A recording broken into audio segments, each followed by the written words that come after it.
أعوذ بالله من الشيطان الرجيم. بسم الله الرحمن الرحيم. الحمد لله رب العالمين. Allah'ın salamı, rəhməti və bərəkəti olsun hər birinizin üzərinə. Allah Teala ibadət, itaət və dualarımızı ali dərəcədə qəbul eləsin inşallah. İnşallah Şabaniyyə münacatının şərhin davam edirik. 8-ci hissəni inşallah şərh eləməyə çalışacaq. Duanın bu hissəsində Həzrət Əli əleyhissalam Allaha münazat eləyərək buyurur ki: İlahi, ə'udhu bikə min ğadabik və hululi sahatik. Buyurur ki, ilahi, sənin qəzəbindən və sənin şiddətli qəzəbinin nazil olmasından sənə pənah aparıram, sənə sığınıram ilahi. Bu cümlə duanın bu yeri, bəlkə də bura qədər oxuduğumuz duanın ən qorxulu və eyni zamanda da ən ümid verici yerlərindən biridir. Çünki duanı eləyən, münacatı eləyən şəxs açıq-aşkar etiraf edir ki, ilahi, mən zəifəm, mən səhv edirəm, mən günah edirəm, özümü sənin qəzəbindən ilahi qoruya bilmirəm. Amma yeganə pənah yerimdə ilahi yenə sən özünsən. Yəni insan bu münacatında dərk edir ki, təhlükədədir.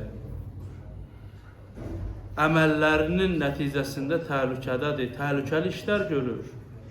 Odla oynayır insan. Odla oynayır, neynir? Axırda odla əlin yandırır. Ona görə də çarə nədir? Çarə yenə də Allahdır. Yenə də Allaha tərəf qayıtmaqdır, Allaha tərəf qaçmaqdır. Allah Teala Quran-ı Kərimdə nə buyurur? Buyurur ki, fəfirru ilallah. Qaçın Allaha tərəf. Qaçın Allaha tərəf. Çünki bu elə bir dünyadır ki, insan diqqətli olmasa məhv olar. Ona görə mütləq ki, insana bir sığınacaq lazımdır. İnsan bəzən günahlarının nəticəsində yavaş-yavaş Allahdan uzaqlaşır.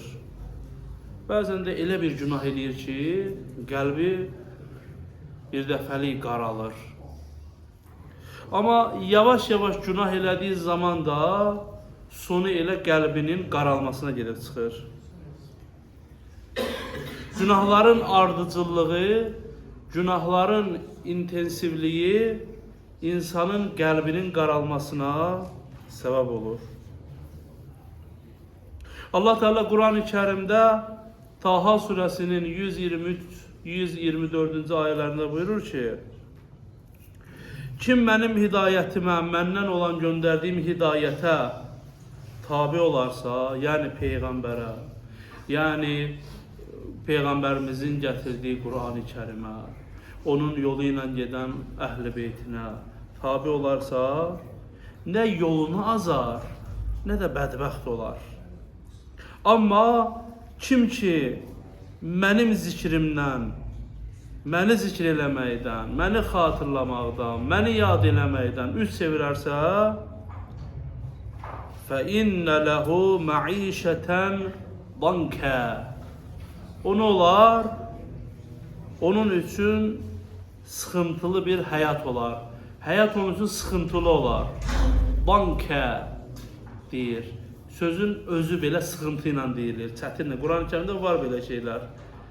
İfadə elə tərzdə seçilir ki, vəziyyətdə, tələffüzdə də onu görürsə, bankə. Biraz çətin tələffüz olunan sözdür. Yəni, Allah Teala buyurur ki, hər kəs mənim zikrimlə üz döndərərsə, o sıxıntıda olar. Yəni, Dünyada ola bilər pulu olsun, amma rahatçılıq olmayacaq. Ola bilər ki, varı dövləti olsun, amma ruhu boğulacaq, mənəvi sıxıntıda olacaq, stres içərisində olacaq, qəlbi aram olmayacaq, bir yerdə qərar tuta bilməyəcək, qəlbi daim boşluqda olacaq. Niyə? Çünki onun sıfırlarının qabağında bir yoxdur. Yəni, hər şey var, amma niyyətində Allah rızası yoxdur. Ona görə də Allahın razılığını unutmamalıyıq. İnsan əməlinə güvənə bilməz, əməlinə arxain ola bilməz. Ola bilər bir ömür boyu ibadət eləsin, yenə də diqqətli olmalıdır. Həzrəti Əmir əl-Möminin əleyhissalam buyurur ki, şeytan 6000 il ibadət elədi. 6000 il ibadət elədi. Hətta bu bizə gəlib çatmayıb ki, bu 6000 il bizim dünyanın ili iləndir, yoxsa başqa bir zamanla ölçülür. Amma sonda nə oldu? Sonda bir anlıq təkəbbürü ilə, bir anlıq itaəti ilə əbədi qəzəbə düçar oldu. Şeytan Allah'ı tanımırdı, Allah'ı tanıyırdı. Neden bilirik? Çünkü and içəndə deyir ki, ilahi, sənin qüdrətivə və cəlalıva and olsun. Demək, Allahın qüdrətini də bilir, cəlalını da bilir, ucalığını da bilir. Başqa bir ayədə Allah Teala şeytanın sözünü deyir ki, Allah Teala'dan istədi ki, mənə insanların diriləcəyi günə qədər möhlət ver. Demək, şeytan insanların diriləcəyi günə də inanır, qiyamət günə də inanır. Allah'ı da tanıyır, amma Allah'ın dediklərinə şərən ibadət eləməyi, itaət eləməyi qəbul eləmirdi. Var belə, insanların içərisində də var belə, zövqü ilə ibadət edirlər. Mənə belə xoşdur. Ürəyinə yatanı eləyir, ürəyinə yatmayanı deyir ki, əşi boş şeydir. Var belə. Şeytan dedi ki, ilahi, Adəmə səzdə eləmək əmrini məndən götür. Sənə elə ibadət eləyim ki, sənə elə belə deyə itaət, ibadət eləyim ki, namaz qılım ki, səcdə eləyim ki, heç bir varlıq sənə o cürünə ibadət eləyə bilməz. Amma bir dənə Adəmə səzdə eləməyi məndən götür. Allah Teala dedi ki, mən istəyirəm ki, mən dediyimi eləyəsən. Mənə itaət eləyəsən, mən istəyən kimi eləyəsən. Öz istədiyin kimi yox. Məni çıxardasan ibadətimin içərisindən, yoxsa elə öz istədiyin kimi eləsən, hələ özün olacaqsan bu məsələnin içərisində. Mən istəyirəm ki, mən deyən kimi eləyəsən. Allah Teala Quran-ı Kərimdə nə buyurur? Fəsəcədu illə iblis. Mələklər səcdə elədi, amma iblis səcdə eləmədi. Əbə və istəkbərə. Beləliklə, iblis imtina elədi, təkəbbürlü göstərdi və kənə minəl kəfirin və kafirlərdən oldu. Kafirlərdən oldu nə deməkdir? Demədi, ya ilahi, sənin Allahlığını inkar edirəm. Demədi ki, qiyamət günü yoxdur. Demədi ki, sən uca deyilsən. Bunların hamısını qəbul edirdi.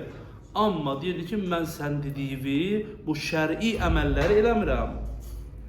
Bu da, insanlar da bəzən bu cürnədir. Deyirlər, bəli, Allah var, Peyğəmbəri də var, Qur'anı da var, amma əməl məsələsinə gələndə, yox, bu mənlik deyil. Ona görə də bu məsələlər gətirir, neynir? İlahi qəzəbə düçar edir. İlahi əmirlərə qarşı çıxanı, ilahi qəzəbə düçar edir. Biz bu münacatın bu yerinə baxanda görürük ki, qəzəb və səxət sözünü keçir, işlədir Həzrət Əleyhissalam. Qəzəb nədir? Ümumiyyətlə biz bunu bir mənalı bilək ki, qəzəblənmək, sevinmək, mükafatlandırmaq, bu Allahın zatında dəyişiklik yaratmır. Məsələn, biz qəzəblərində necə oluruq? Halımız dəyişir, rəngimiz dəyişir, nə bilim, əsəbləşirik, səzimiz qalxır, biraz əsəbləşəndə nə bilim, ağzı əyilir, belə olur da. Həzrəti Peyğəmbərimiz haqqında da buyururlar ki, o da qəzəblənəndə rəngi qızarırdı. Amma Allah Teala'ya bunu aid eləmək olmaz. Çünki Allah Teala biz kimi varlıq deyil. Allah Teala maddi varlıqdan üstün varlıqdır.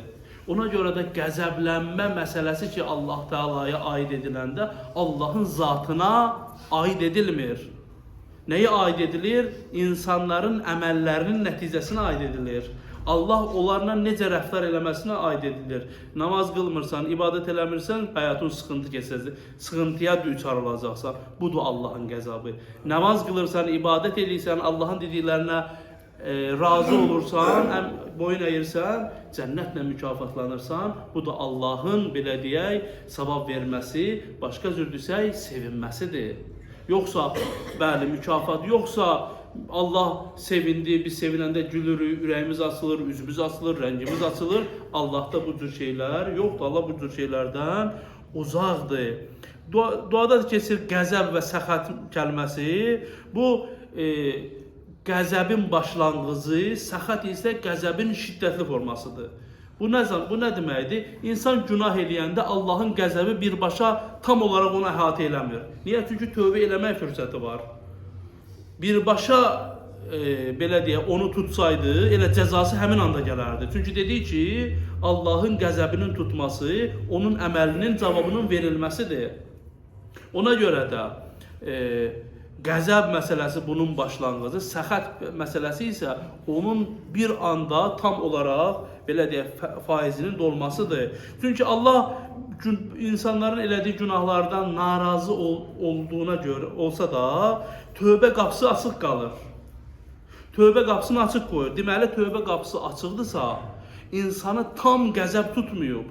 Bəzi insanlar var ki, o qədər günah edirlər ki, onları tam qəzəb tutub, heç onların tövbə eləməyə fürsəti də yoxdur.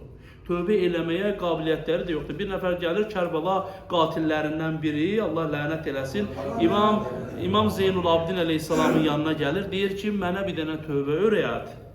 Tövbəni başa sal, elə bir tövbə öyrət ki, mənim günahlarımı bağışlasın Allah Teala. İmam Zeynal Abidin əleyhissalam ona bir üsul öyrədir, bir yol öyrədir ki, geçsin. Gedəndən sonra yanındaşlardan biri imama etiraz edir ki, ağa sən ona niyə öyrətdin?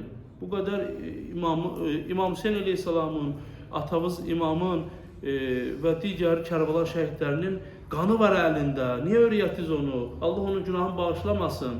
Deyir, mənim vəzifəmdir ki, mənə gələnə bunu öyrədim. Amma o qədər günah sahibidir ki, ona bu əməl nəsib olmayacaq. Ona bu əməl nəsib olmayacaq. Muhammed və Ali Muhammedə salavat ediyəliyək.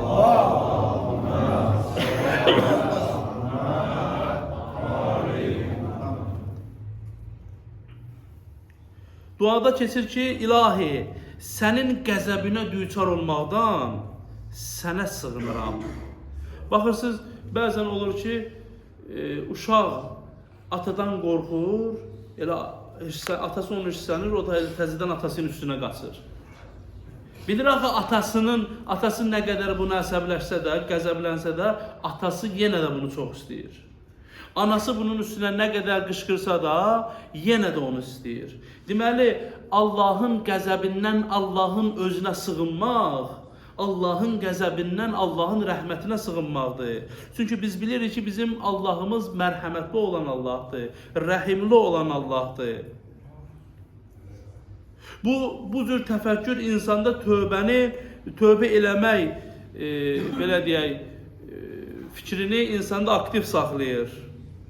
İnsan özünü qorxu ilə ümidin arasında saxlayır və ümidi üzülmür. Ona görə də biz deyirik ki, ilahi, mən özümü qoruya bilmirəm. Mən bəzən elə əməllər edirəm ki, sənin qəzəbivə səbəb oluram. Sənin hədlərini aşıram. Günah məni sürükləyir. Günah hər an mənə, şeytan o qədər, belə deyək, hər şey müasirləşdikcə, şeytanın tələləri də müasirləşir. Şeytanın yolları da çoxalır.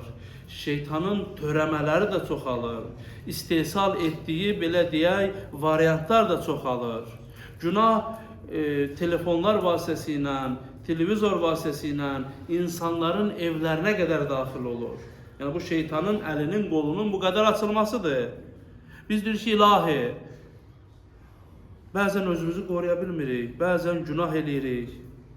İlahi, əgər məni sən özün qorumasan, ilahi sən mənə o rəhmət qapısını açmasan, mən sənə qəzəbindən sənə sığınmasam, nə olar? İlahi, mənim aqibətim də elə şeytanın aqibəti kimi olar. Ona görə də ilahi, sən mənə qəzəb eləsən belə, mən yenə də sənin qəzəbindən qorxaraq, ilahi, sənə tərəf gəlirəm. Sənin rəhmətivə sığınıram. Allah dualarımızı, ibadət itaətlərimizi qəbul eləsin, müşkillərimizi, çətinliklərimizi, sıxıntılarımızı asan eləsin. Allah da bizləri daim Allaha ümid eləyənlərdən və Allahın qəzəbindən elə Allahın özünə sığınan bəndələrindən qərar versin inşallah. Amin, amin, amin ya Rabbal Ələmin.